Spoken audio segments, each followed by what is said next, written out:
सरिया के टुका पे मका अरे केहू पूजे काली माई, अरे केहू दीह बाबा के, केहू पूजे काली माई बाबा, अरे केहू दीह बाबा के, अरे हम पूजिया का नाम भैया ये संजय कोयनी से ये पुरस्कार आया है। अरे इनके हम मानीला, इनके भैया जानत बा, इनके बहनी जानत बा, पूरा कैमूर मानत बा, हऊ अगड़ो मानत बा, इनके पिछड़ो जानत बा, के अपने संत शिरोमणि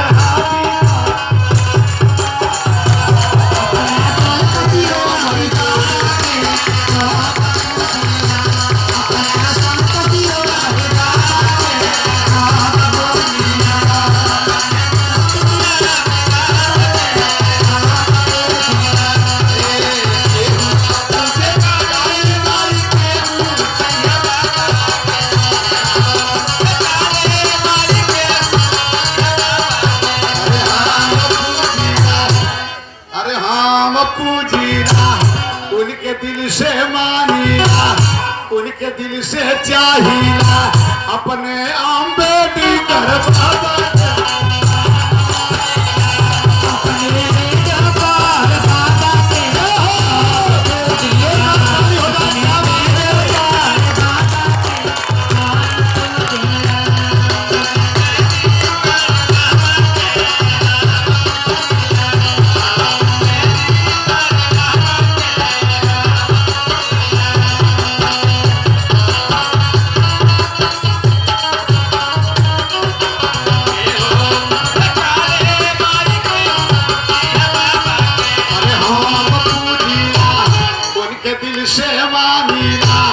उनके दिल से चाहिला, अम्बेडकर बाबा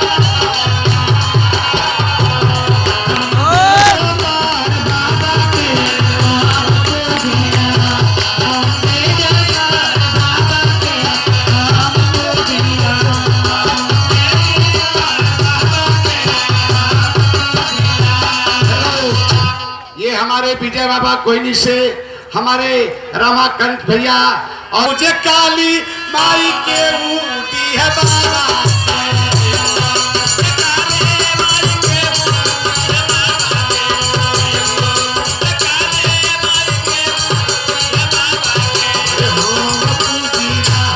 उनके दिल से मानीला, उनके दिल से चाहिए। आय आपका पता चलत बा कि सुला इनके नरेंद्र मोदी हो मानत बा, आहा यूपी वाला सीएम ऊंचीलम चटुआ जोगी हो मानत बा, अम्बेडकर बाबा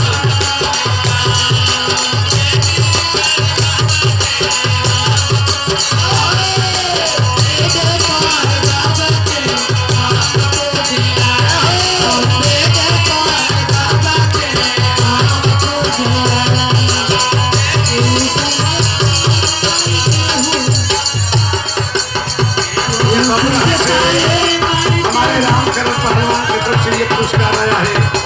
केहू पूजे काली माई, केहू दीह बाबा, केहू पूजे काली माई, केहू दीह बाबा, केहू साधु से पुरस्कार है माई, केहू दीह बाबा, हम पूजिला, अपने मन से मानीला, हमारे दादाजी माने ले, इनके नथुनी जी जाने ले, इनके कैमूरी जी माने ले, हाउ अरे पूरा पूरा कमेटी मानत बा, इनके रमाकांत जानत बा, इनके बहादुरो माने ले, इनके दीवाना जी जाने ले, इनके मस्ताना जी माने ले, इनके साधु जी जाने ले, हाउ पाड़े का बहबो जाने ले, इनके क्षत्रियो मानत बा, संत शिरोमणि गौरी राम के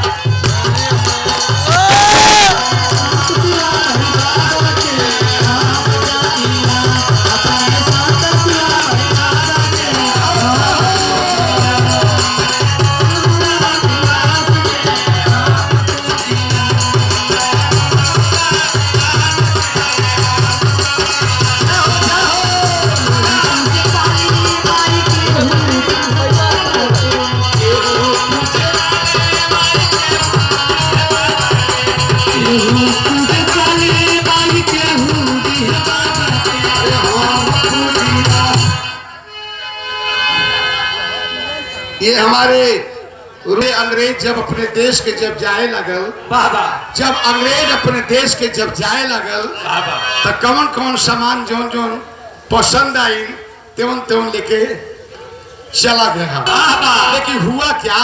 बाबा अरे सोना चांदी लेके अंग्रेज जब ऊपर सोना चांदी लेके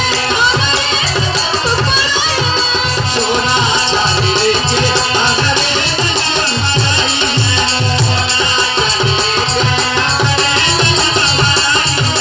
सोना चांदी लेके अंग्रेज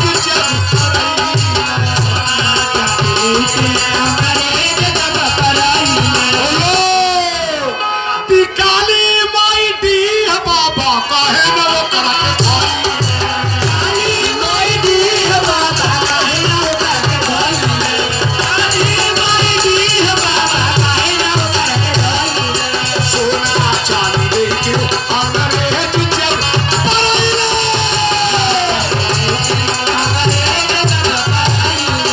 काली माई दी बाबा कहे न वो करके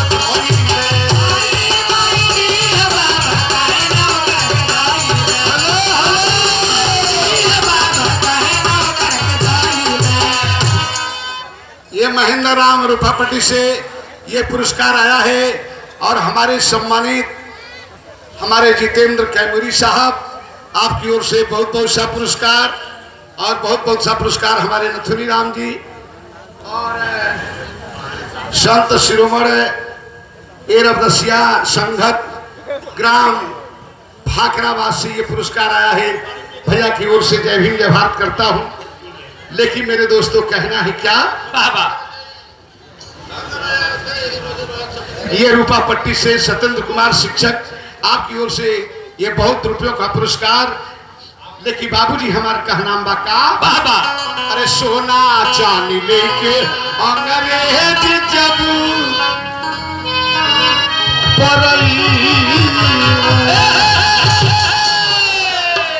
ये 33 करोड़ देवी देवता कहाँ चला गया था? बाबा ये 33 करोड़ देवी देवता कहाँ चला गया था? हमारे लोगों ने कन्हैया की पूजा किया, बाबा हमारे जी लोगों ने भोले की पूजा किया, बाबा इतना ही नहीं पुरुषोत्तम भगवान का भी पूजा किया।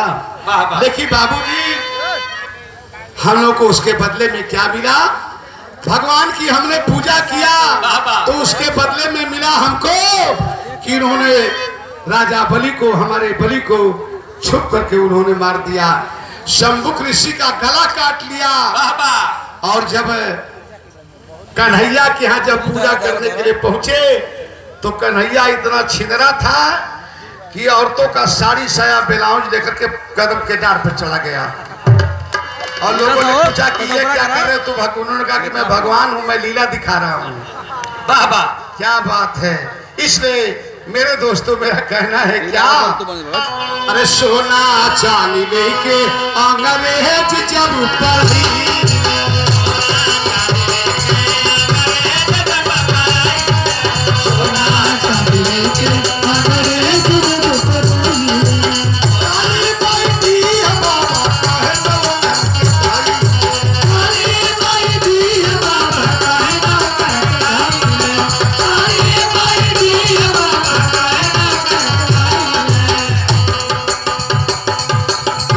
श्रवण कुमार पागल, ये पागल ग्रुप की ओर से ये पुरस्कार आया है। भीम आर्मी के जवान आपकी तरफ से पुरस्कार है। लेकिन कहना है क्या? केहू जाना गया मथुरा काशी और काबा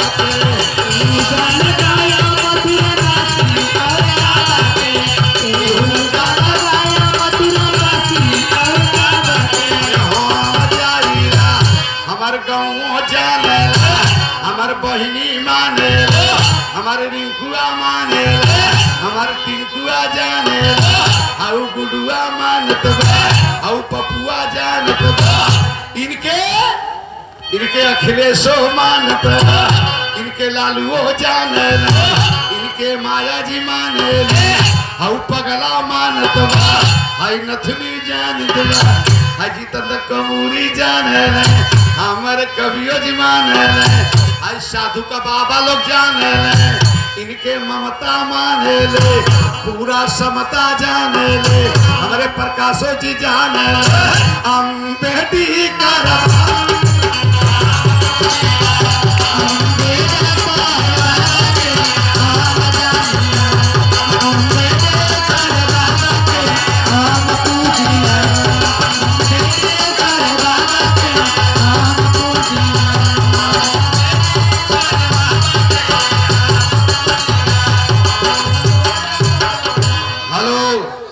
कहना है दूसरी लाइन के का कहना अम्बा तेरी सुनी गौर से। दूसर की लाइन में यह कहना अम्बा का, अरे पेशवा हमारा जबू गुलाम हो तो काहे ना आजाद करौले आई के श्री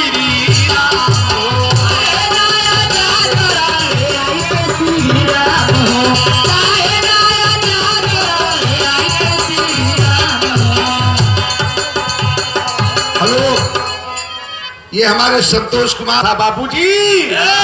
उस समय राम और घनश्याम का कहीं पता नहीं चला।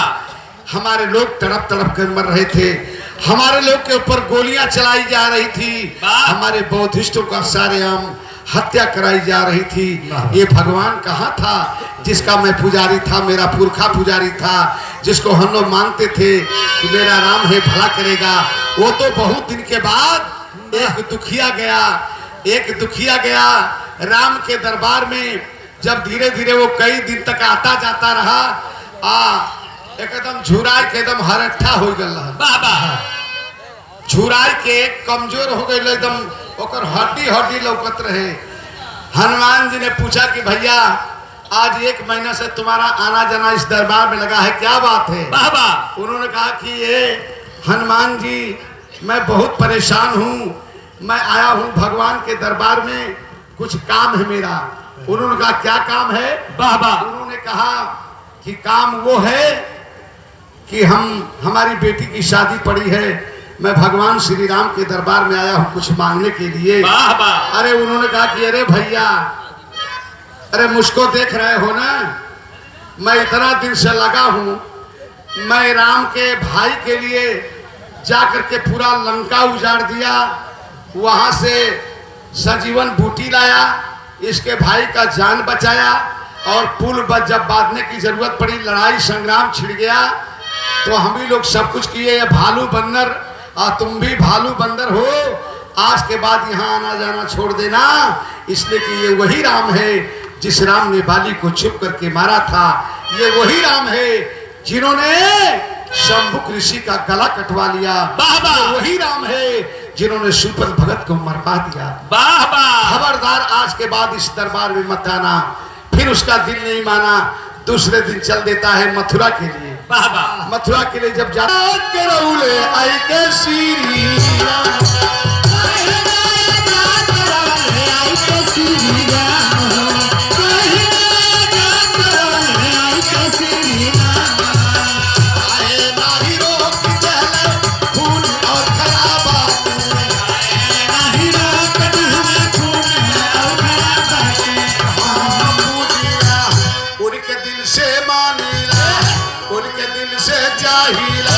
अपने संत सिरो मरवावा के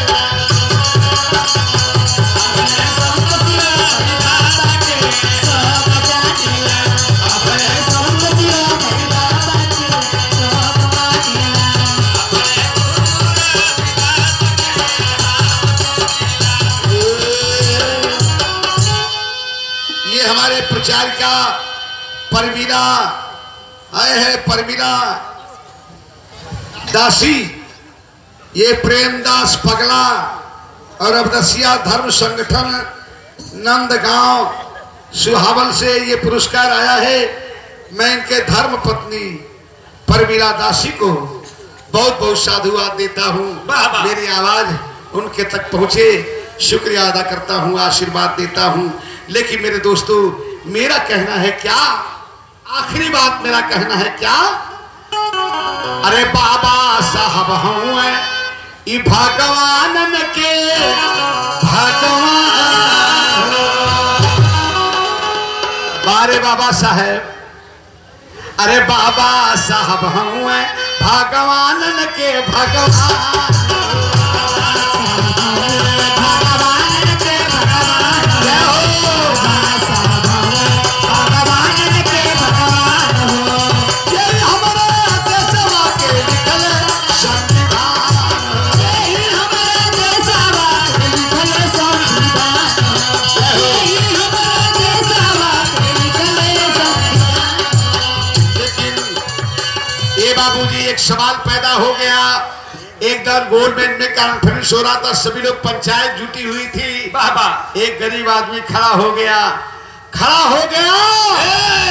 और खड़ा होकर के पूछा, एक युवा साथी पढ़ा लिखा जैसे हमारे प्रकाश जी हैं, ऐसे ही कोई युवा पढ़ा लिखा आदमी था, जैसे हमारा बेटा, हमारे जितेंद्र कैमूरी साहब का बेटा, हमारे नथुनी राम साहब का बेटा, हमारे कवि जी का बेटा, जैसे सपूत बेटा ने कहा कि ये बात मेरे समझ नहीं आती कि इस देश के अंदर कोई नाना बना, बाबा कोई चाचा बना। अंबेडकर जी जब इस देश के अंदर कोई नाना बना, कोई बाबू बना, कोई चाचा बना, कोई नेहरू बना, कोई भरत बना, कोई भैया बना, तो डॉक्टर अंबेडकर जी ये सबके बाप थे, इसलिए इनको बाबा कहा गया था। क्या बात है। इसलिए कि पूछा गया था कि क्या भारत का संविधान पंडित जवाहरलाल नेहरू ने लिखा, लोगों ने मना कर दिया कि नहीं। लोगों ने कहा कि महात्मा गांधी ने लिखा, लोगों ने मना कर दिया कि नहीं। ये हुआ कि आखिर ये भारत का संविधान किसने लिखा, तो लोगों ने कहा कि डॉक्टर अंबेडकर ने लिखा। ये दलित का जिसको अछूत कहा गया था, मैं आज इस बात को मानने के लिए तैयार हूं कि बाबा साहब डॉक्टर अंबेडकर अछूत थे नहीं, अछूत हैं जिन्हें कोई छू नहीं सकता, जिन्हें कोई छू नहीं सकता। बाबूजी ये लिए कहना है क्या, अरे बाबा साहब हम भगवान के भगवान,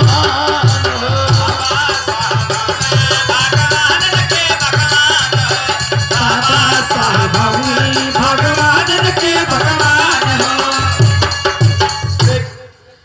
ये हमारे लोरिक पहलवान जी, ये महिला एवं पुरुष पहलवानों का विराट दंगल दिनांक 15/2/2020 दिन शनिवार दोपहर 12 बजे ये हमारे डॉक्टर भीमराव अंबेडकर पार्क मधुरना, उत्तर पोखरा, थाना चैनपुर, कमीर, भभुआ, बिहार, जिसमें आप सभी लोग सादर आमंत्रित हैं। उस दिन जरूर पहुंचिएगा। ये लिए कहना है क्या, अरे दी है मिठाई मानू आदि मोरे बाबा, मिठाई मानू आदि मोरे बाबा के, मिठाई मानू आदि मोरे बाबा के। अरे हम पूजिला इनके दिल से मानीला, इनके सब ही चाहत बा, इनके सब ही मानत बा, अपने गुरु रविदास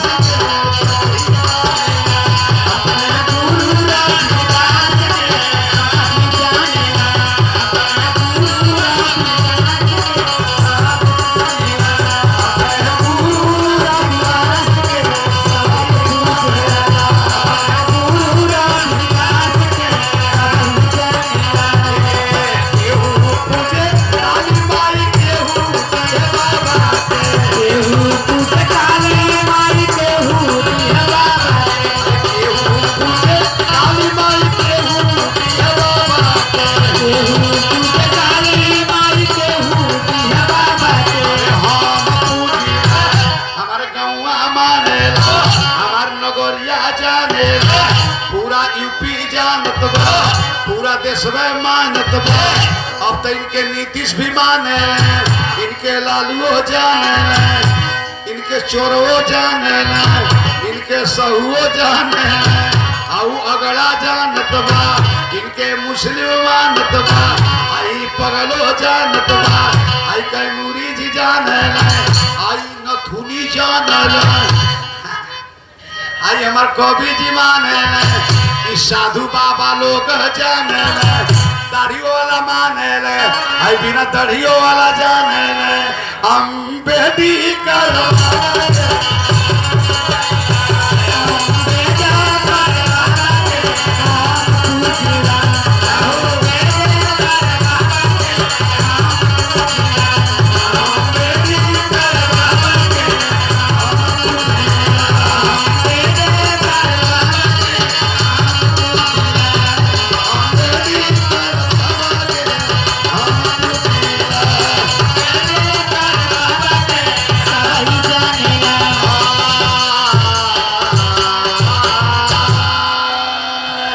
जोरदार ताली हो जाए। और अभी आपके बीच में